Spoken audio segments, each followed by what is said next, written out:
ایک بادشاہ کو پتا چل گیا کہ ایک آدمی نے بڑا اچھا باغ لگایا ہے، خوبصورت باغ ہے، مالٹے کا، کنوں کا باغ، بڑا پیارا۔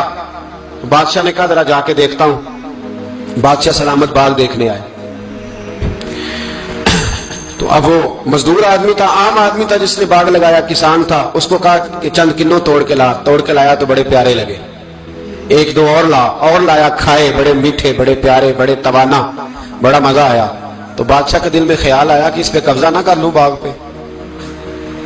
ہمارے ہاں نا کرائے پہ دکان دیتا نا مالک، تو جب کسی غریب کی چل جاتی ہے کہتا تو خالی کر، میں نے خود ڈال لی ہے، چل گئی نا اس کی۔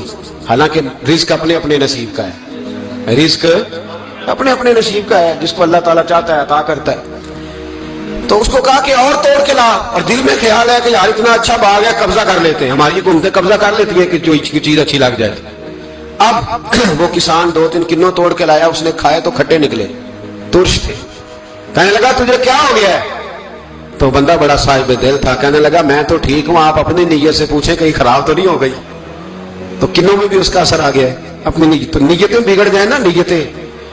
اب ایک بات کہنے لگا ہوں، غور سے سننا۔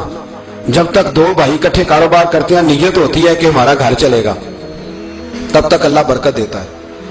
اور جب اپنی اپنی جیبیں سمیٹنے لگ جاتے ہیں نا کہ یہ میرا 5,000 ہے، آج میں گیا تھا اگرائی کرنے، یہ میرا 10,000 ہے، آج میں نے زیادہ کی، جب وہ ٹٹولنے لگتے ہیں پھر اس دکان سے بھی برکت اٹھ جاتی ہے، پھر وہاں سے بھی برکت چلی جاتی ہے۔ فَإِنَّ لَهُ مَعِيشَةً ضَنْكَ، فرمایا جب تو میں منہ پھیر لیتا ہے پھر تیری زندگی اللہ تنگ کر دے، پھر وہاں سے بھی برکت، خوبصورتی، اثر اٹھ جاتا ہے۔ ایک سنار نے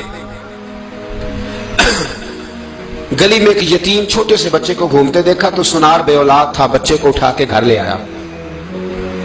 18 سال اس بچے کی پرورش کی، اس کو پالا پوسا، جوان کیا۔ سنار کے پاس وہ دکان پہ چلا جاتا، وہ کئی دفعہ دکان پہ رہتا، کئی دفعہ گھر میں رہتا۔ ایک دفعہ وہ دکان پہ تھا، بچہ گھر تھا، 18 سال کا جوان، اس کی بیوی اکیلی تھی۔ وہ جس نے ماں بن کے پالا تھا اس نے اسی پہ حملہ کر دیا، اس کا بازو بری نیت سے تھاما، بیوی چیخی۔ تھوڑی دیر گزری تو وہ نوجوان پیروں میں بیٹھ گیا، کہنے لگا اماں پتہ نہیں مجھے کیا ہوا۔ شام کو سنار آیا، بیوی چیخنے لگی، چلانے لگی، کہنے لگی آج عجیب